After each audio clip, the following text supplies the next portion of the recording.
Senior journalist Kommineni Srinivasarao గారిని ఏ తప్పు చేయకపోయినప్పటికీ, ఏ తప్పు మాట మాట్లాడకపోయినప్పటికీ కేవలం వ్యక్తిగతమైనటువంటి కక్షను హృదయంలో పెట్టుకుని చంద్రబాబు నాయుడు కూటమి ప్రభుత్వం ఒక పాత్రికేయుడన్న విషయాన్ని మరచి, 70 సంవత్సరాల వయసులో ఉండే ఒక సౌమ్యుడన్న విషయాన్ని మరచి, ఏ తప్పు మాట్లాడలేదన్న విషయాన్ని తెలిసి కూడా కేవలం సాక్షి పత్రికలో పనిచేస్తున్నాడన్న కక్షను మనసులో పెట్టుకొని ఆయన పైన ఒక తప్పుడు కేసును నమోదు చేసి హైదరాబాద్ నుంచి విజయవాడకు బలవంతంగా పోలీసుల వ్యాన్లు ఎక్కించి తీసుకొచ్చి ఒక రాత్రంతా పోలీస్ స్టేషన్లో నిర్బంధించి మరుసటి రోజు ప్రభుత్వ ఆసుపత్రిలో వైద్య పరీక్షలు అని చెప్పి కాలయాపన చేసి ఆ తర్వాత కోర్టు రిమాండ్ తీసుకుపోయి సబ్ జైలు పంపించే ప్రయత్నం చేసినారు.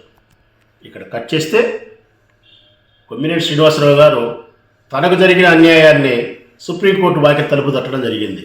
సుప్రీంకోర్టు తలుపు తట్టితే ఈరోజు సుప్రీంకోర్టు ఆంధ్రప్రదేశ్ ప్రభుత్వాన్ని, ఈ పోలీస్ శాఖను గట్టిగా చివాట పెట్టడం జరిగింది.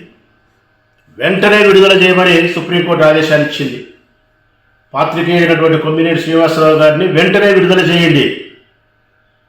ఆ విడుదల చేయడానికి సంబంధించిన నియమ నిబంధనలకు సంబంధించి ట్రయల్ కోర్టు చూసుకుంటుంది. మీరు ఏమి ఓవర్ యాక్షన్ చేయొద్దని చెప్పి ఇమ్మీడియట్గా వదిలిపెట్టమని చెప్పింది. అంటే ఇమ్మీడియట్గా వదిలిపెట్టని చెప్పి సుప్రీంకోర్టు ఒక తీర్పుని ఇచ్చింది అంటే ఆ తీర్పు ద్వారా ఏమర్థమవుతుంది మనకు? ఈ రాష్ట్ర ప్రభుత్వం తీసుకున్నటువంటి నిర్ణయం కక్షపూరితమైంది.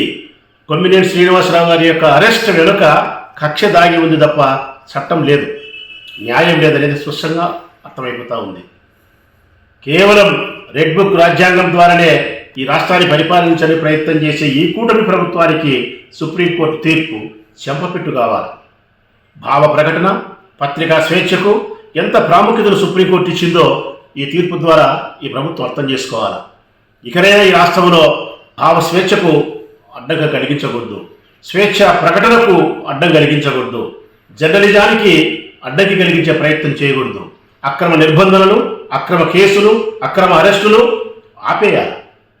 రెడ్ బుక్ రాజ్యాంగాన్ని ఇప్పటికైనా మీరు ఆపేసి అంబేద్కర్ రాజ్యాంగాన్ని అమలు చేసే ప్రయత్నం చేస్తే ఈ ప్రభుత్వానికి మర్యాద దక్కుతుందనేది నేను భావిస్తూ ఉన్నా. ఈ ప్రభుత్వం పూర్తిగా చెడిపోయింది. రెడ్ బుక్ రాజ్యాంగంతో ఈ ప్రభుత్వం పూర్తిగా కూటమి ప్రభుత్వం చెడిపోయింది. పూర్తిగా చెడిపోయినటువంటి ఈ ప్రభుత్వం తన వ్యక్తిగతమైన రాజకీయ ప్రయోజనాలను పోలీస్ శాఖ ద్వారా చేయించుకునే ప్రయత్నం చేస్తూ ఉంది.